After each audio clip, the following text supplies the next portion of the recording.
So yes, let's go to options and let's just make it a bit bigger. I think it's a bit too small now. Yeah, I think that's good. Okie dokie. So these are the settings that I have on my options, and going through different tabs. It was first speech and messages, now targeting and queues, and additional options I'll be loading up as well. So just have a look at it. Wherever you need freeze it, just to copy over. So here you see the title bar. These are the stuff that appears on the top of the client, and I have auto search new containers ticked off, of course, never leave it ticked on. And yeah, the bandaging shows up, and overhead messages. This section is super important, so I got a couple of overhead messages set up. It really helps in the game to see what's going on, especially the all these service messages appearing on the left bottom is very hard to keep an eye on, so you want to have full focus on your character. That's why I think it's good to bring them up above your head rather than on the bottom left of the client. And then I got currently no arm or dress, but it's also quite good. I would suggest setting up something to dress up with, you know, full leather suit or whatever on a mage. I got a couple filters here that don't want to hear the sound of these animals, and here is my all these hotkeys, and I have a slide where I show which hotkeys are assigned for what spells and so on. This is just something I just want to go through very quickly just to show it to you. You will notice it's not it's obviously far from perfect. There is quite a bit of a mix. It's just a result of me setting it up and then getting rid of it, setting it up again, and ending up with something that I got used to, but if I was starting today I wouldn't do it. So that's the reason I'm going to show you on the slide how to set this up a bit better than how I am, but you at least get an idea of how it looks when I go through this.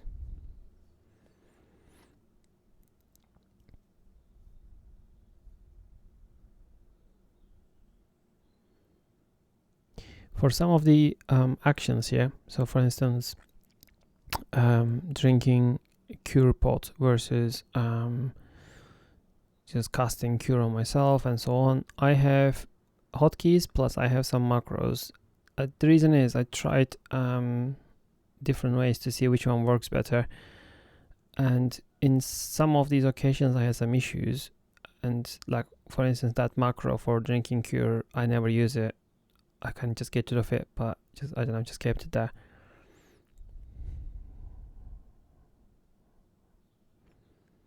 As you see, I barely use any pet commands.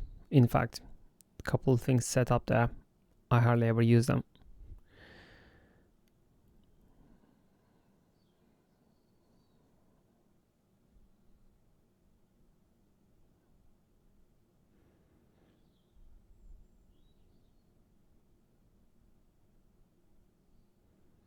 These are my recall scripts, so I just clicked record and then just click the rune book and then selected the rune to recall, and then I recalled that and then stopped recording it. So whenever I want to go somewhere, I just press that hotkey and then automatically recall. So it's much quicker than double clicking on the rune book and doing it, especially in the heat of running away from people, or sometimes just want to save some time doing it, because I recall so many times when I play, it just adds up. A couple of skills are on hotkeys, such as tracking and meditation, and then you start seeing my spells from each level. Some of them I don't use, or I don't actually have hotkeys for it, but that also means I don't actually use, but I guess I could look into it. But again, do I have to have every single spell on a hotkey, or do I have to use them all the time? Probably not, but if you are like a hardcore PvPer, and you're really trying everything, then yeah, you're just gonna have a lot more hotkeys than I have.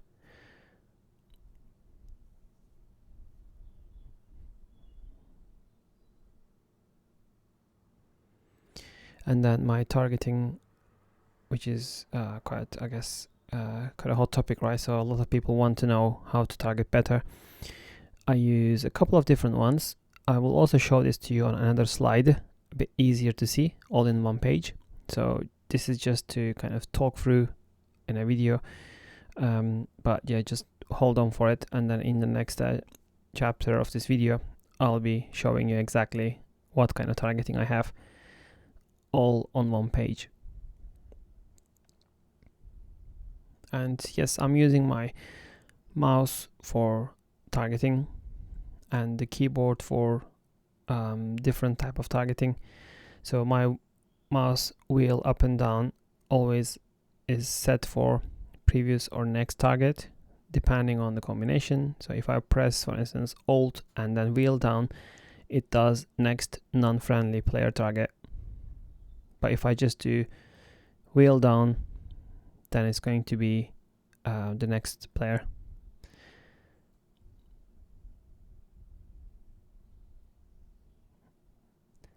Then I have the mouse buttons, X button 1 and X button 2. One is last target, the other one is attack last target. And the middle button, the mouse wheel button is set for set target. So I click that and then I click on a player, and then that player is now set as my last target. So I find it much more practical that way.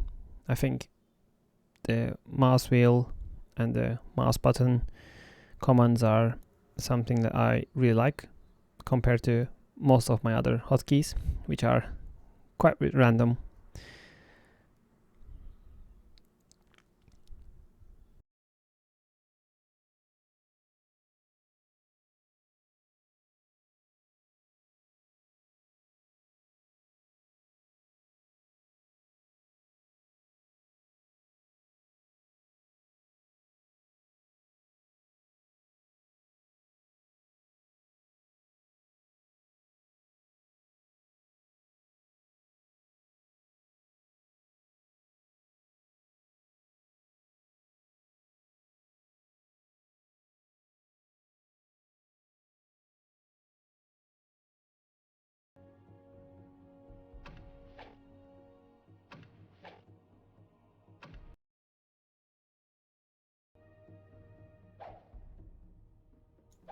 Let's talk about my hotkeys. So what I have here is a look of how I've set everything up. The layout is a little bit random, so that's the reason I put a TLDR here.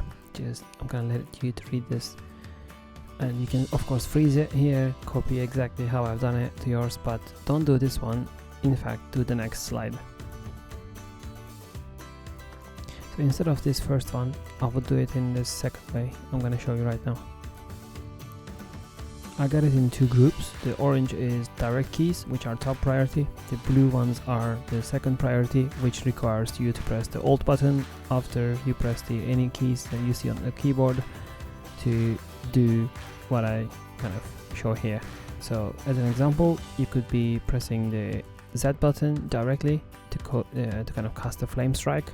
But if you want to drink a greater heal pot, you press Alt and then Z.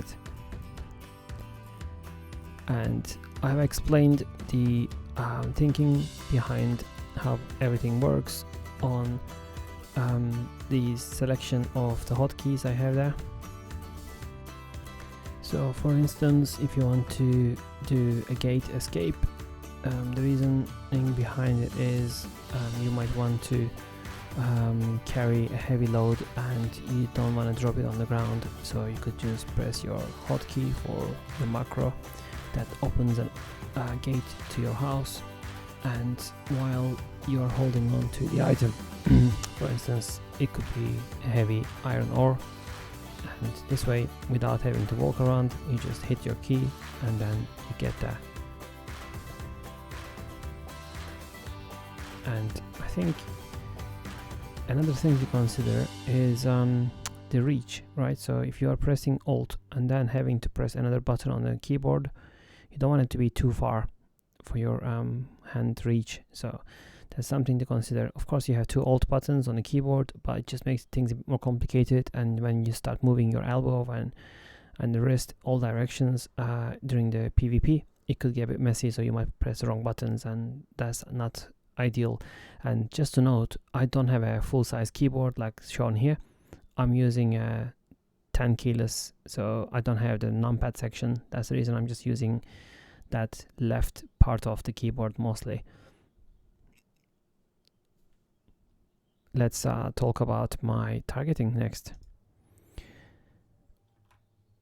Okay, so targeting is quite complicated for many players, and I get it. I also struggled big time as well. And this setup again is not the perfect one, but when you have too many keys for targeting, it could get a bit messy. So you want to start with something basic.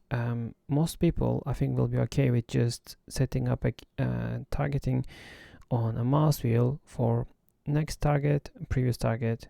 Okay, that will probably require you to scroll quite a bit to find the correct target, and that means obviously being slow and all that stuff, but it's better than hitting the wrong ones and not being able to select the player and getting frustrated. That's why I would keep at least the wheel up and wheel down for previous or next player, but I would use some other ones in combination. As an example here, what you see that is under the friendly targets, I have shift plus wheel down. So when I'm holding shift and then doing a wheel down on my mouse, it allows me to select the next friendly player target. So this could be a person that in my party, and if I want to heal, I would use this one to get to that person quickly. But if I'm attacking someone, for instance, and if that person is under the non-friendly target group, so someone I'm trying to kill, for instance, I would press Alt and wheel down, and then I'll get to that person. So you could also use different ones, as I said, like you could be using the murderer group as well, or it could be just using gray targets as well. So I have the control wheel down for it. So in a nutshell, when you have all these different combinations assigned on hotkeys, what it does is it allows you to precisely select a person rather than scrolling through a group of players where a gray target could be in the same group as a non-friendly target plus a murder target, and you don't want that. You just want to be able to select a person in basically no time, and this is the reason why you want to have different type of targeting hotkeys.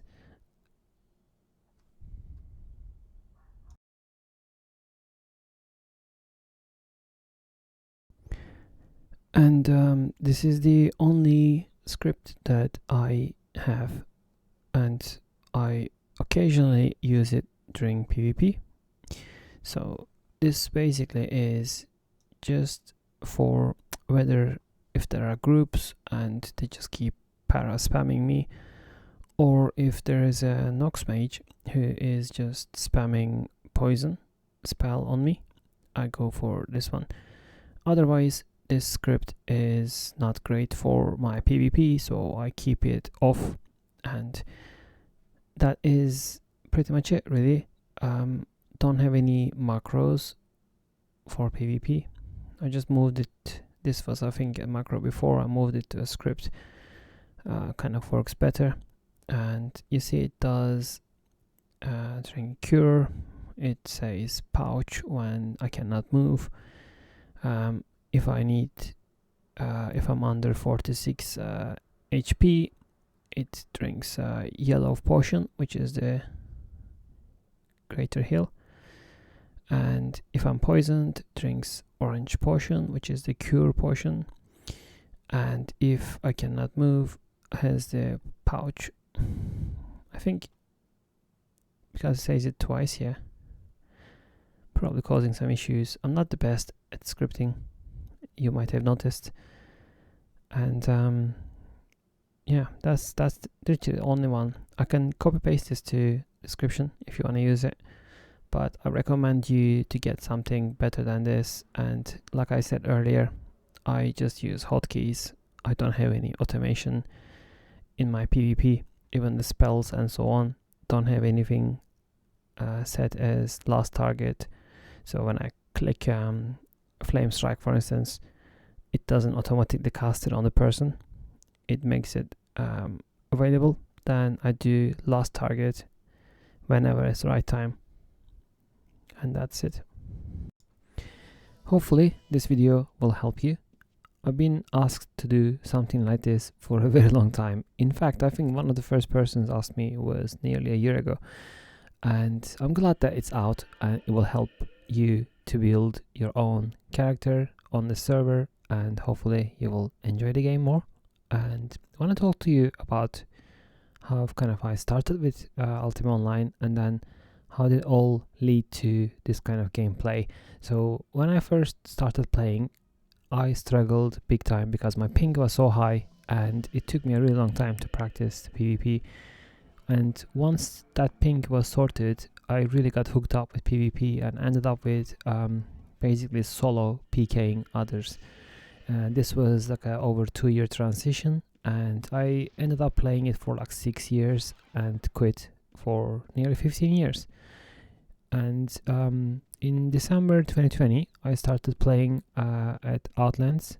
That was after a 15-year break from Ultima Online, and I never played with this kind of mechanics before. So stuff like precast, so is just totally different to what I played, as I always played on a sphere server before. And Tank Mage was my typical go-to template before, and on this server I just didn't figure how to play with it. So ended up with basically trying different templates, and eventually I came up with an Alchemist Mage build, which led to building this ColdPressed template. As a difference, it has healing compared to a typical Alchemist Mage, and this settled nicely with me. My gaming style kind of depends on, first of all, surviving, because obviously if you don't survive, then you can't kill anyone. And on this server, it's quite hard. Like if you're on your own, if you're playing solo, it is in a nutshell a lot worse than most of the servers I've played before. You pretty much have no chance against let's say 4 other mages who are going on an Evolt rail. On Sphere server, that was not the case. And same time, particularly in the dungeons, just like where you see I am right now, it's quite hard surviving against the mobs, plus the other blue zergs. There are so many farmers on the server. It's already quite difficult, and when you're trying to PK others, everyone is your enemy as well, especially if you're solo. It's even more difficult, which is something I think I enjoy, and that's why I'm solo. So being solo has perks, but it is not for everyone, and this template allows you to be able to solo on this server, which is, I think, something that my subscribers here love watching.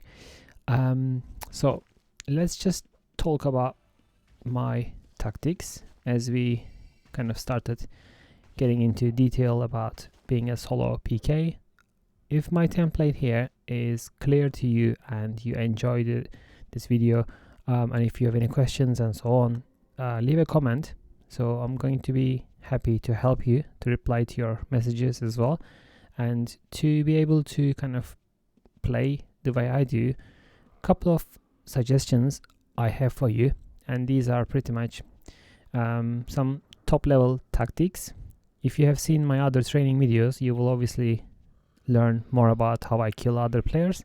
But first of all, before anything else, the main thing actually I think I do here is reading the game.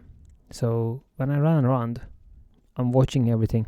I'm trying to see every single thing happening on my screen, from where my arrow is pointing for tracking to how the mobs are, wandering around, which mobs are aggroed on me or aggroed on my opponents and what spell is being cast, if there is anyone chasing me, attacking me, and so on. What weapon are they equipping in their hands? Are they switching to heavy hitters or going for faster weapons? So that kind of stuff I'm all registering automatically in my head. That helps with choosing the right skills, right moves that I'm gonna make. And if I don't read the game, it affects my gameplay big time. And that's one of the reasons I don't like fighting in groups, because if I do group fights, and also if you're on a voice, I find it hard to concentrate on the game when I'm listening to the others. And as a result, even though I'm in a group, I could just get heals from others, I die more often, which is funny. If I'm playing solo, I'm usually okay with it. I can survive. I know when to attack and what to do and which direction to go. That kind of makes it much easier for me, and I think that's the reason I particularly enjoy playing solo. And another tactic is not wasting your mana.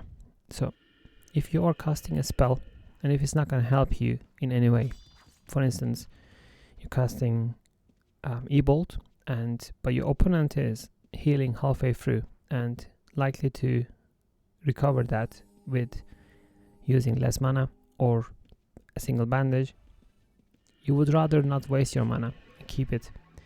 You might need it, and sometimes you just have to cancel your gameplay and then try something else. So never be too stubborn. Just read the game and take an action according to how the game is going. There are so many moving parts and you have to pay attention to all. One best way to kill a player is catching them by surprise, and this works when you are versus somebody else or if you're fighting a group of players. One way to do that is casting explosion spell twice. So because that spell doesn't hit directly, it takes a couple seconds, you can pretty much cast two of them before the first one starts hitting and damaging your opponent. So that means you could finish that person with a final E-Bolt, for instance, because when they see their hits are nearly down to nothing, they start panicking because they haven't really seen your first explosion. Then it makes it so easy to hit them with the last spell. Most of the inexperienced players fall to this. If your opponent is very experienced, for instance, some top PK or some PvPer who's been playing for a long time, it might be a bit difficult, but you can still catch them. I've definitely done this hundreds of times, and it just works. Especially on this server, I think it's like a must if you're a solo. So, and if I talk about one of my main spells, which of course you guessed it, is telekinesis, and that's a spell that is non-aggressive. So you use it to stick a purple pot to your opponent. If you cast it on someone, technically you're not attacking them, and that means you can actually gate out if you like. So after you cast it, it gives you about 30 seconds time frame to stick a pot. So in that time, you could start with other spells like Weaken, Explosion, E-Bolt, and so on. And in the last couple seconds, or earlier depending on the situation, you could stick a pot. When you're sticking a pot, it doesn't actually cause you freeze time. So that means you don't need to stop running and stick the pot, keep chasing your opponent, and that is super useful. So with that in mind, I always say start with telekinesis first, then after go for your combo, and in between stick a pot and finish them off. And that is, I think, it for today. So this video was quite a long one. and I've gone into as much detail as possible. I've been quite transparent and tried to show you my entire setup. There might be some stuff I missed, so if anything that you particularly want to know more, or you've noticed that I haven't covered some parts, please let me know. You can ask it in the comments, and if any one of your questions make sense to kind of come up with another video, I will look into this. But for now, thank you for watching, and hopefully I will see you at the next video. Oh, and before all that, I think I'm not gonna just finish this video right now here. You possibly are curious if I killed anyone or any more person while I'm in Cavernam. Let's see what happens in the last couple minutes.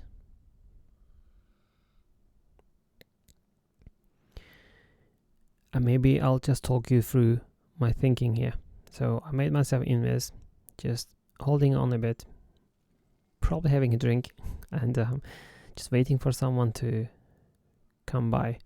Because when they come towards here, it's a bit far from the gates.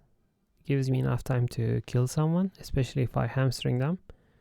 So that's why I think it's good to stop there and watch. But because there's someone on tracking, and I also kind of couldn't wait anymore, I decided to make a move, skipping that person on tracking, because we used to, I think, be friends before with him, and I noticed somebody else is coming, so I'm just gonna go back here and hide myself to wait for that person to come in. Because it's not that busy, that's okay, I don't need to leave too soon. And yeah, so Damiana arrived and will be farming in this kind of closed area, which is making it super easy to kill someone here. And I'm just going for it straight away. As you see, telekinesis, and then I casted some magic arrow and weaken, and explosion, double explosion, and he goes telling me off. And then I stick a pot there, but he goes heal, but it's not enough. I casted even more spells here, so he literally just blasted his ass off. And yeah, that's it. So that was an easy kill. It's a farmer, of course, nothing to, you know, nothing to be too proud of, but there is, I think, a bit of a fun element. The guy just told me to, you know, bugger off. Well, I didn't. Yeah, that's how you kill. And with this build, everything kind of shown to you. Hopefully you will be able to do something similar, but before we finish it off, you got to practice a lot. And when you know what you're doing, when you know all the keys, it's much easier.